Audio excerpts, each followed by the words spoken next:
ഇന്നത്തെ മക്കളുടെ lunch box ആക്കട്ടെ, മോനായിട്ട് ആദ്യം വെച്ചെടുക്കുന്നത് ഒരു ബ്രെഡ് സാൻഡ്വിച്ച് ഉണ്ടാക്കിയിട്ട് അതിന് രണ്ടായിട്ട് കട്ട് ചെയ്തിട്ടാണ് വെച്ചെടുക്കുന്നത്, അവന് കഴിക്കാനായിട്ട് എളുപ്പത്തിന്. പിന്നെ കുറച്ച് അരിയൊക്കെ കളഞ്ഞിട്ട് ഈത്തപ്പഴം കൂടെ വെച്ചെടുത്തിട്ടുണ്ട്.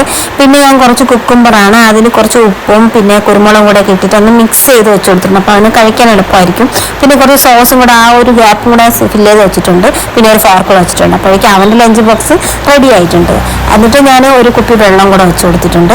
അപ്പോൾ ഇവിടെ വന്നതിനെ എടുത്ത് കൊണ്ടുപോകും. അടുത്ത ഞാൻ മോക്ക് വേണ്ടിയിട്ടാണ് കേട്ടോ, മോക്കും സെയിം തന്നെ റിപ്പീറ്റ് ചെയ്യുന്നത്. അതെല്ലാം വെച്ച് കൊടുത്തിട്ടുണ്ട്. പിന്നെ കുറച്ച് ഈത്തപ്പഴമൊക്കെ വെച്ച് കൊടുത്തിട്ടുണ്ട്. അപ്പോൾ അതും വെച്ച് പിന്നെ സോസ് ഒരു ചെറിയൊരു ഡപ്പിക്കകത്താണ് വെച്ച് കൊടുക്കുന്നത്, അപ്പോൾ അവൾക്ക് കഴിക്കാനായിട്ട് എളുപ്പമായിരിക്കും. അപ്പോൾ അതും വെച്ചിട്ട് അവളുടെ ലഞ്ച് ബോക്സ് ഞാൻ അടച്ച് വയ്ക്കുന്നുണ്ട്. അപ്പോൾ എൻ്റെ ചാനൽ ആദ്യമായിട്ട് കാണുന്നവരുണ്ടാവും, അങ്ങനെ കാണുന്നവരുണ്ടെങ്കിൽ ഒന്ന് കയറി സബ്സ്ക്രൈബ് ചെയ്തേക്കണേ. തൊട്ടടുത്തുള്ള ബെല്ലൈക്കനകത്ത് ഞാൻ ഇടുന്ന എല്ലാ വീഡിയോസും കിട്ടുന്നതായിരിക്കും. അപ്പോൾ അവളുടെ ലഞ്ച് ബോക്സ് ഞാൻ റെഡിയാക്കിയിട്ടുണ്ട്. പിന്നെ അവളുടെ ബോട്ടിൽ കൂടെ എടുത്ത് വെച്ച് കൊടുക്കുകയാണ്. ഞാൻ ഇവിടെ വെച്ച് കൊടുക്കുകയുള്ളൂ, അപ്പോൾ അവർ വന്നിട്ട് തന്നെ ബാഗിലാക്കി കൊണ്ടുപോകും. അപ്പോൾ ഇത്രയൊക്കെ ഉള്ളൂ. Okay, by.